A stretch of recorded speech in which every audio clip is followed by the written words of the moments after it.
हरे कृष्ण. श्रीमद भगवत गीता जशी आहे तशी अध्याय 13वा. अध्यायाचं नाव आहे क्षेत्र क्षेत्रज्ञ विभाग योग. 20व्या श्लोकाचं तात्पर्य दुसऱ्या पॅरेग्राफच्या 4थ्या ओळीपासून वाचायला आपण सुरू करत आहोत. सुरू करण्याआधी श्रील प्रभुपादांना प्रार्थना करूया.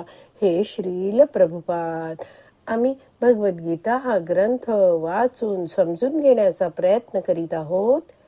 त्यासाठी आम्हाला आशीर्वाद द्या. धन्यवाद प्रभुपाद. भौतिक प्रकृतीचा पुरुषोत्तम भगवान महाविष्णूंमध्ये विलय होतो आणि जेव्हा आवश्यकता असते तेव्हा महत्त्वाच्या माध्यमातून ती म्हणजे कोण? भौतिक प्रकृती प्रकट होते. तर याविषयी वैष्णवाचार्य समजावून सांगतात की भौतिक प्रकृती ही भगवंतांची बहिरंगा शक्ती आहे. ही बहिरंगा शक्ती भगवंतांच्या आदेशावरून या भौतिक जगतामध्ये कार्य करत असते. तर जेव्हा भौतिक सृष्टी झालेली नाहीये तेव्हा ही भौतिक प्रकृती आहे ती महाविष्णूंमध्येच असते. महाविष्णू म्हणजे कोण? कारण उदकशाही विष्णू. तर यासाठी वैष्णवाचार्य खूप सुंदर उदाहरण देतात की समजा एक व्यक्ती आहे आणि त्याच्या अनेक साऱ्या पत्नी आहेत आणि त्याच्या पत्नींपैकी एक पत्नी आहे ती झोपलेली आहे. तर काही कार्य करायचं आहे, काही विशिष्ट कार्य करायचं आहे आणि त्यामुळे त्या झोपलेल्या पत्नीला उठवलं जातं. तसंच ही जी भौतिक प्रकृती आहे ती भगवंतांची शक्ती आहे. ही भौतिक शक्ती किंवा भौतिक प्रकृती ही अव्यक्त अवस्थेत असते. ती तेव्हा तिचे जे 3 गुण आहेत, सतोगुण, रजोगुण आणि तमोगुण, हे साम्य अवस्थेत असतात. तर अशी ही भौतिक प्रकृती आहे ती अव्यक्त अवस्थेत असते. तर आपण इथे वाचलं, आणि जेव्हा आवश्यकता असते तेव्हा महत्त्वाच्या माध्यमातून ती म्हणजे भौतिक प्रकृती प्रकट होते. तर असं करण्याची आवश्यकता कधी असते? तर ह्याला उत्तर दिलं जातं भगवंतांची इच्छा. तर सगळे जीव आहेत ते त्यावेळी महाविष्णूंच्या शरीरात निद्रित अवस्थेत होते. कधी? जेव्हा ही भौतिक प्रकृती अव्यक्त अवस्थेत आहे, सृष्टीची निर्मिती झालेली नाहीये, तेव्हा सगळे जीव महाविष्णूंच्या शरीरात निद्रित अवस्थेत होते. तर वैष्णव आचार्य समजवतात की भगवंतांचा विचार असतो की जीवांना काहीतरी पुरुषार्थ करायला संधी मिळायला हवी, जेणेकरून हे जीव आहेत ते माझी प्राप्ती करतील. असा विचार करून भगवंत या जगताची सृष्टी करतात. भगवंत जाणतात की या सृष्टीमधील सगळे जीव आहेत ते माझी म्हणजेच भगवंतांची भक्ती करणार नाहीत. पण काही जण तरी अशी असतील की जे भगवान श्रीकृष्णांची भक्ती करतील. जसा भगवान श्रीकृष्णांनी 7.3 या श्लोकामध्ये सांगितलं आहे, ते वाचूया आपण. 7.3 मध्ये भगवान श्रीकृष्ण अर्जुनाला म्हणतात, मनुष्याणाम सहस्रेषु कश्चिद यतति सिद्धये यतताम अपि सिद्धानाम कश्चित माम वेत्ति तत्वतः.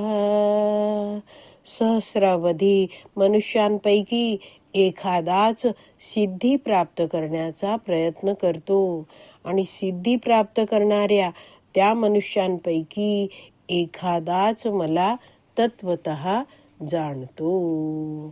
तर या भौतिक जगतात अनादी काळापासून जन्म मृत्यू जराव्याधीच्या चक्रात भ्रमण करत राहिलेल्या जीवांना पुन्हा भगवत धामात परत येण्याची संधी मिळण्यासाठी प्राप्त होण्यासाठी भगवंत या सृष्टीची पुन्हा पुन्हा निर्मिती करत असतात. पुढे वाचूया. त्याचप्रमाणे जीवही महाविष्णूंमध्येच असतात आणि ते बद्ध असल्या कारणाने भगवत सेवेपासून विमुख असतात. तर असा हा जो जीव आहे तो सुद्धा हे जे महाविष्णू आहेत, कारण उदकशाही विष्णू आहेत, त्यांच्यामध्येच असतो. ही कधीची परिस्थिती आहे? ज्यावेळी सृष्टीची निर्मिती झालेली नाहीये. तर असा हा जीव अनादी काळापासून भगवत सेवेपासून विमुख आहे. तर विमुख आहे म्हणजे दूर आहे. तर ह्याच्यासाठी कारणीभूत कोण आहे? तर या भौतिक जगतात जीव आहे तो स्वतःच्या भोगी वृत्तीमुळे बद्ध झालेला आहे. इथे आपण वाचलं ना की ते म्हणजे जीव आहेत ते बद्ध झाल्या कारणाने, बद्ध असल्या कारणाने भगवत सेवेपासून विमुख आहेत. पुढे वाचते आहे, यामुळे त्यांना आध्यात्मिक जगतामध्ये प्रवेश दिला जात नाही. का बरं या जीवांना आध्यात्मिक जगतामध्ये प्रवेश दिला जात नाही? कारण हे जे जीव आहेत त्यांना भगवान श्रीकृष्णांची सेवा करण्याची इच्छाच नाही. वैष्णवाचार्य समजवतात की सेवेमध्ये प्रचंड सुख आहे. जेव्हा जीव भगवान श्रीकृष्णांची सेवा करतो, विविध प्रकारे सेवा करतो, तेव्हा त्याला प्रचंड सुख प्राप्त होतं. याला म्हटलं जातं भुंजे सेवा सुख. तर व्यक्ती जेव्हा अधिकृत गुरुशिष्य परंपरेच्या मार्गदर्शनामध्ये भगवंतांविषयी श्रवण करत जातो आणि भगवंतांच्या विविध सेवांमध्ये संलग्न होतो, मग्न होतो, तसतसं त्याचं अज्ञान आहे ते नष्ट व्हायला लागतं. भगवंत हे भावग्राही जनार्दन आहेत. आपण जी काही सेवा करतो त्या सेवेमागचा भाव जो आहे तो भगवंत स्वीकारतात. तर अशा प्रकारे भगवंत जीवाने केलेली, व्यक्तीने केलेली जी सेवा आहे ती स्वीकारतात आणि त्याच्या बदल्यात त्या भक्ताला दिव्य असं सुख देतात. हा भक्त आहे तो दिव्य सुख अनुभवायला लागतो. तर सेवा कोणत्या? केवळ हातापायाने केलेलीच सेवा म्हणजे सेवा असते का? नाही. नामजप जो हरे कृष्ण महामंत्र आपण म्हणतो, तो नामजप करताना तो जप कानाने ध्यानपूर्वक, लक्षपूर्वक ऐकणं ही सुद्धा सेवाच आहे. आज आपली विराम द्यायची वेळ झाली आहे. आज आपण इथेच विराम देऊया. श्रीमद भगवद गीता की जय. श्रील प्रभुपाद की जय. हरी बोल.